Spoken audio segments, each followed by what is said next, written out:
नमस्कार मित्रांनो मी विशाल सोनवणे।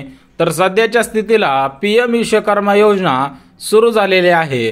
तर याचा लाभ प्रत्येक नागरिकांनी घेतलाच पाहिजे। तर सोबतच अर्ज कुठे करायचा आहे, तुम्हाला पात्रता काय निश्चित केलेली आहे, सोबतच अर्ज कोणी करावा आणि लाभ काय मिळणार आहे, त्या सर्व प्रश्नांची उत्तरे तर बघणारच आहोत।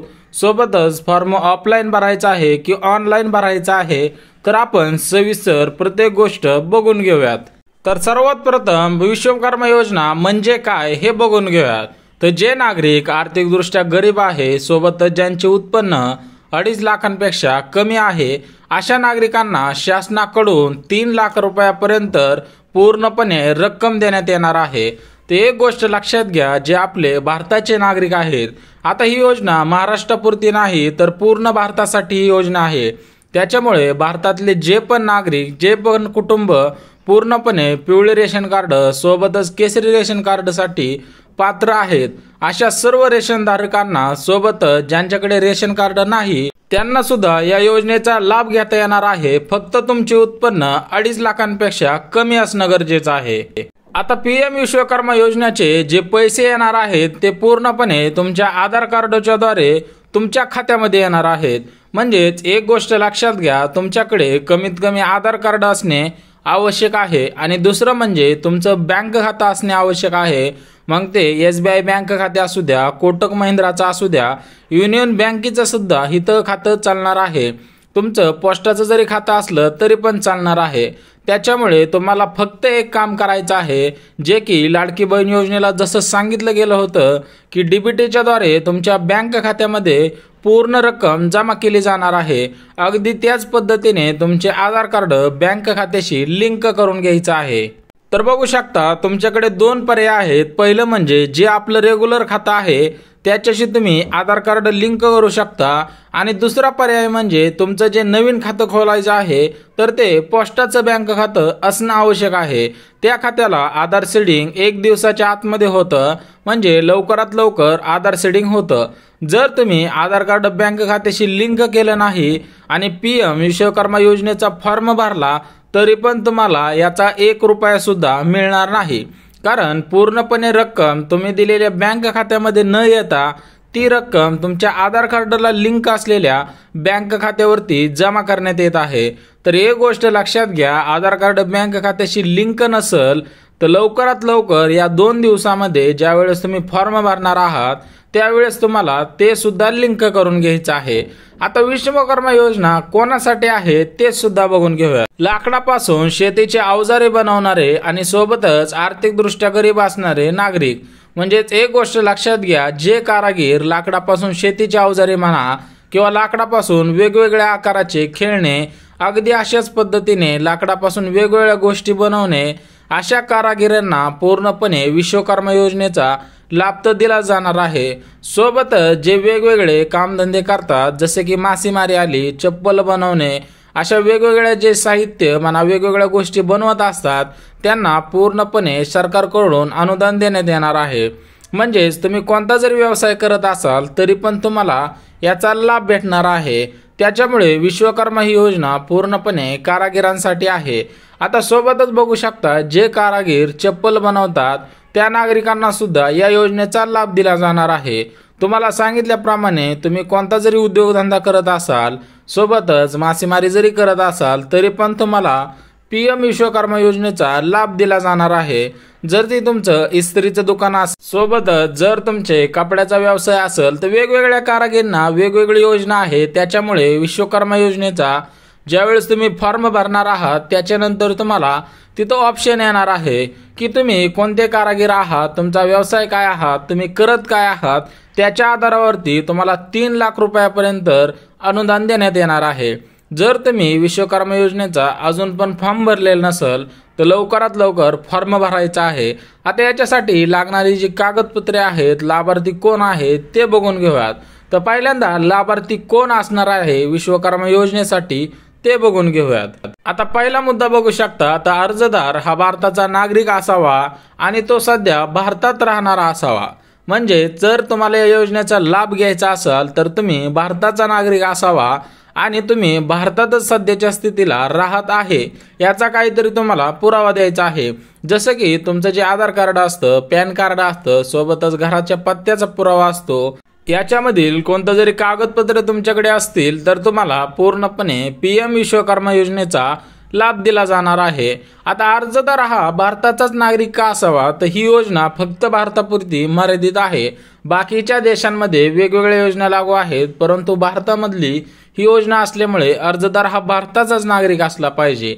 आता दुसरं म्हणजे जे अर्जदार आहे, आता मला स्वतःला अर्ज करायचा आहे तर माझे वय वर्ष 18 वर्ष पूर्ण असणे आवश्यक आहे। 18 पेक्षा जर ते 1 महिना जरी कमी असेल तरी पण तुम्हाला या योजनेचा लाभ घेता येणार नाही। तर 18 वर्षापेक्षा जास्त वय पाहिजे, म्हणजे 18 तरी कमीत कमी तुमचं वय वर्ष पूर्ण पाहिजे आणि 50 वर्षांपेक्षा कमी तुमचं वय पाहिजे। ज्यांचे वय 50 वर्षांपेक्षा जास्त आहे त्यांना या योजनेचा लाभ घेता येणार नाही।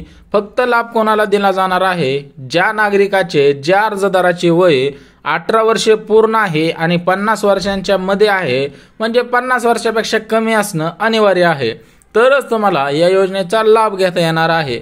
अन्यथा तुमचा फॉर्म जरी भरून तुम्ही सबमिट केला आणि तुमचे वय जरी कमी जास्त भरले तरी पण तुम्हाला या योजनेचा लाभ घेता येणार नाही। आता विश्वकर्मा योजनेचा लाभ घेण्यासाठी जो तिसरी अट ठेवण्यात आलेली आहे ते सुद्धा बघून घेऊयात।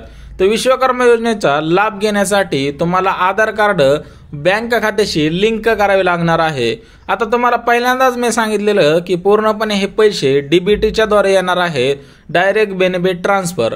डीबीटी द्वारे सर्व योजनांचे पैसे येत असतात, त्याच्यामुळे तुम्हाला पैसे लागत नाहीत आधार कार्ड बँक खात्याशी लिंक करायला। बँकेत जाऊन तुम्ही जर एक फॉर्म भरून द्यायचा असतो, जर तुम्हाला तो फॉर्म हवा असेल तर तो सुद्धा मी डिस्क्रिप्शन मध्ये देतो, तिथून तुम्ही डाउनलोड करून सर्व माहिती सबमिट करून बँकेमध्ये जमा करायची आहे। आता तुमचं कोणत्या बँकेमध्ये खातं आहे त्याच्यावरती अवलंबून आहे। तर तुम्हाला तुमच्या बँकेमध्ये जाऊन आधार कार्ड लिंक करायचं आहे। जर तिथं तुम्हाला लवकरात लवकर होत नसेल तर दुसरा पर्याय म्हणजे पोस्टाचं जे सरकारी खातं आहे ते खोलायचं आहे। ते 1 दिवसाच्या आतमध्ये खोललं पण जातं आणि सोबतच त्याचा एकच फायदा होतो की आधार कार्ड सीडिंग 1 दिवसाच्या आतमध्ये होतो। तर लक्षात घ्या, लवकरात लवकर आधार कार्ड बँक खात्याशी लिंक करायचं आहे। आता तुम्ही बघू शकता हे जे कारागीर आहेत, जसं की कुदळ बनवणे, खुरपे बनवणे, वेगवेगळ्या शेतीची अवजारी बनवणे, आपल्या पायांमध्ये जे आपण चप्पल घालत असतो ते चप्पल जे कारागीर बनवत असतात, सोबतच पूर्णपणे लाकडापासून आपले घराचे दरवाजे म्हणा वेगवेगळ्या गोष्टी बनत असतात, सोबतच जे मासेमारी करत असतात, ते जाळे विणणारे, वेगवेगळे ज्यांचा व्यवसाय आहे, ज्यांचा उद्योग आहे, कारागीर आहेत, काही असे आपले नागरिक आहेत भारतामध्येच पूर्णपणे इस्त्रीचा व्यवसाय आहे, कोणाचा शिंपीचा व्यवसाय आहे, धोबीचा व्यवसाय आहे, सगळ्यांना याचा लाभ भेटणार आहे। त्याच्यामुळे तुम्ही जर स्वतः व्यवसाय करत असाल, तुमच्या घरातील कोणती जरी व्यक्ती करत असेल तरी त्या व्यक्तीला पूर्णपणे या योजनेच्या माध्यमातून 3 लाख रुपयांपर्यंत अनुदान देण्यात येणार आहे। म्हणजे त्या पैशातून तुम्ही पूर्णपणे तुमचं दुकान अगदी व्यवस्थित करू शकता। या पूर्णपणे उद्देश ठेवून ही योजना सुरू केलेली आहे। आता विश्वकर्मा योजनेसाठी जी लागणारी कागदपत्रे आहेत ते सुद्धा बघून घेऊयात। आता पहिलं तर तुम्हाला माहिती सर्वांना माहित आहे, आणि जर नसेल तुमच्याकडे आधार कार्ड सर्वात महत्त्वाचं आहे। जर नसेल, जरी पोचपावती जरी असेल तरी पण तुम्हाला याचा लाभ घेता येणार आहे। पहिलं म्हणजे आधार कार्ड, दुसरं म्हणजे पॅन कार्ड। जर पॅन कार्ड नसेल तर लवकरात लवकर काढा।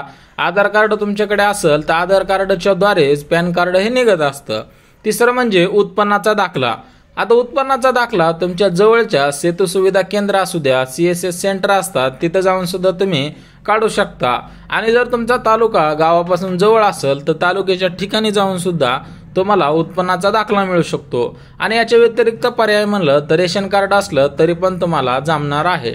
आणि ते चौथं आहे ते जात प्रमाणपत्र। आता तुमची जी कास्ट आहे त्याच्या अवलंबून आहे की तुम्हाला पूर्णपणे कोणती कागदपत्रे लागणार आहे, त्याच्या आधारावरती जात प्रमाणपत्र निघणार आहे। आता जे 5वं कागदपत्र आहे ते म्हणजे ओळखपत्र, म्हणजे तुमच्याकडे मतदान कार्ड असले तरी पण चालू शकणार आहे। याच्या व्यतिरिक्त आधार कार्डवरती सुद्धा तुमची ओळख पटवली जाणार आहे। आता 6वं म्हणजे पत्त्याचा पुरावा। आता तुम्ही कोणत्या गावामध्ये राहता त्याचा पत्त्याचा पुरावा लागणार आहे, म्हणजे तुमच्या गावातील सरपंचाचा एक दाखला असतो किंवा पोलीस पाटील असेल त्यांचा दाखला दिला तरी पण चालणार आहे। 7वं म्हणजे पासपोर्ट साईज फोटो। ज्यावेळेस आपण बँकेमध्ये असू द्या किंवा वेगवेगळ्या योजनांचे फॉर्म भरत असतो त्यावेळेस वरती आपण अगदी बारीक फोटो लावतो, ते 2 फोटो लागणार आहेत। आणि शेवटचं म्हणजे बँक पासबुक सर्वांकडे असणे आवश्यकच आहे। आता हा फॉर्म कसा भरायचा आहे ते सुद्धा सांगितलेलं आहे। तर PM विश्वकर्मा योजनेचा अर्ज हा ऑनलाईन भरायचा आहे। याची वेबसाईट आहे pmvishwakarma.government.in। या वेबसाईटवरूनच फॉर्म भरायचे आहेत। कोणत्याही फेक वेबसाईटवरून फॉर्म भरायचे नाहीत। तुम्हाला जर खरंच भरायचे असतील तर मला नक्की कमेंटमध्ये सांगा की दादा पूर्णपणे याचा व्हिडिओ सुद्धा बनवा की कशा पद्धतीने कोणाला कसं काय ऑप्शन निवडायचा आहे आणि हा सर्व अर्ज कसा सबमिट करायचा आहे। जर तुम्हाला याची पूर्ण डिटेल पाहिजे असेल, कोण पात्र आहे कोण अपात्र आहे हे सुद्धा आपण प्रॅक्टिकली आपल्या लॅपटॉपवरती बघू शकतो। तर विश्वकर्मा योजनेचा जो अर्ज आहे तो पूर्णपणे कसा भरायचा आहे ते सुद्धा सांगतो। तर विश्वकर्मा योजनेचा अर्ज भरताना सर्व माहिती अगदी खरी भरायची आहे, अन्यथा तुम्हाला या योजनेचा लाभ मिळणार नाही। सोबतच तुम्हाला पूर्णपणे ज्या बाकीच्या योजनांचे तुम्ही फॉर्म भरलेले आहेत ते सुद्धा अपात्र होऊ शकता, कारण तुम्ही पूर्णपणे या योजनेसाठी पात्र नसून सुद्धा तुम्ही फॉर्म भरलेला आहे। त्याच्यामुळे पात्र असाल तर 100% फॉर्म भरा, अटी शर्तीमध्ये बसत असाल तरी पण भरा। जर माहिती आवडली असेल तर नक्की सबस्क्राईब करा, लाईक करा आणि ज्यांना गरज आहे त्यांच्यापर्यंत आपला व्हिडिओ शेअर करा। तर चला भेटूया उद्याच्या एका नवीन अशा योजनेच्या व्हिडिओमध्ये। जर तुम्हाला फॉर्म भरायचा असेल तर कमेंटमध्ये सांगा।